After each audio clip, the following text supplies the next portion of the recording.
Hello বন্ধুরা, তোমরা সবাই কেমন আছো? আমি ভালো আছি। এই দেখো, আমি আজকে করব পাবদা মাছের তেল ঝাল। তো চলো কিভাবে করছি সেটা তোমাদেরকে শেয়ার করি। এই দেখো, আমি প্রথমে পাবদা মাছ নিয়ে নিয়েছি, ধুয়ে নিয়েছিলাম। ধুয়ে নেওয়ার পরে বেশ সুন্দর করে এই দেখো লবণ হলুদ সব মাখিয়ে নিচ্ছি। সব কিছু দিয়ে নিলাম, লবণ ওই তেল দিলাম এই কারণেই যে পাবদা মাছ খুব ফাটে। পাবদা মাছ এতটাই ফাটে যে তেলে দিলে, সেই জন্য আমি একটু তেল মাখিয়ে নিলাম। পাবদা মাছে তেল মাখালে নাকি পাবদা মাছ ফাটে না। তো চলো দেখতে থাকো তোমরা পুরো ভিডিওটা, আমি কিভাবে পাবদা মাছের তেল ঝাল তৈরি করছি আজকে। এই দেখো, আমি কড়াই গরম করে নিয়েছি, তেলটাও খুব বেশ সুন্দর করে গরম করে নিয়েছি। এবার আমি পাবদা মাছগুলো একে একে ভেজে নেব।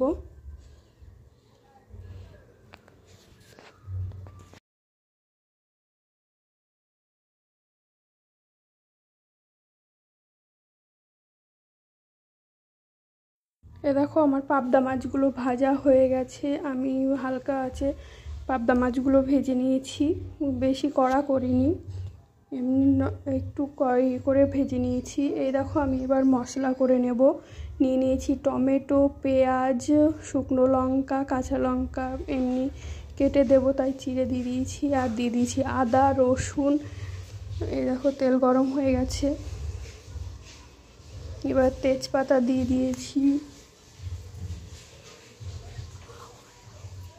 তেজপাতা এই দেখো দিয়ে দিলাম, কালো জিরেও দিয়ে দিয়েছি। তারপরে পেস্ট করেছিলাম আদা জিরে টমেটো সব কিছু, যেগুলো তোমাদেরকে দেখালাম, পেঁয়াজ রসুন সব কিছু পেস্ট করে দিয়ে দিয়েছি। এবার মশলাটাকে আমি কষিয়ে নেব ভালো করে। তারপরে দেখো আমি এখন কি দিচ্ছি, এখন আমি দিয়ে দেব হালকা, মশলাটাকে কষিয়ে নেওয়ার পরে আমি এবার এর ওপরে দিয়ে দেব লঙ্কার গুঁড়ো। এই লঙ্কার গুঁড়ো দিয়ে দিয়েছি, ধনের গুঁড়ো, জিরের গুঁড়ো আর হলুদ দিয়ে দেব, লবণ, এগুলো সব আমি দিয়ে দেব। দিয়ে ভালো করে মশলাটাকে কষিয়ে নেব। কষিয়ে নেওয়ার পরে যতক্ষণ না তেল ছেড়ে আসবে ততক্ষণ আমি ভালো করে মশলাটাকে কষিয়ে নেব।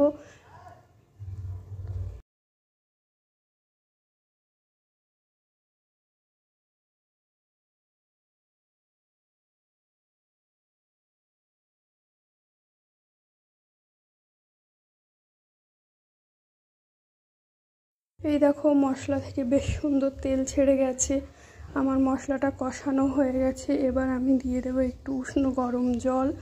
গরম জল দিলে ভালো হয়, সেই জন্য এই দেখো আমি গরম জল দিয়ে নিয়েছি। এবার ওর মধ্যে তরকারিটা যখন ফুটে এসছে তখন আমি পাবদা মাছগুলো একে একে সব দিয়ে দিচ্ছি। পাবদা মাছগুলো সব আমি দিয়ে দিলাম।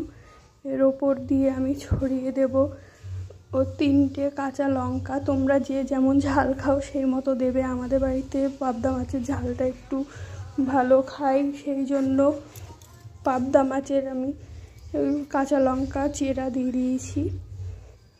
এবার তোমরা পুরো ভিডিওটা দেখতে থাকো। এই দেখো, আমার পাবদা মাছ রান্না হয়ে গেছে। দেখো, দেখতে যেমন সুন্দর হয়েছে খেতেও তেমন সুন্দর, খুব সুন্দর হয় তেল ঝাল। তোমরা বাড়িতে ট্রাই করবে।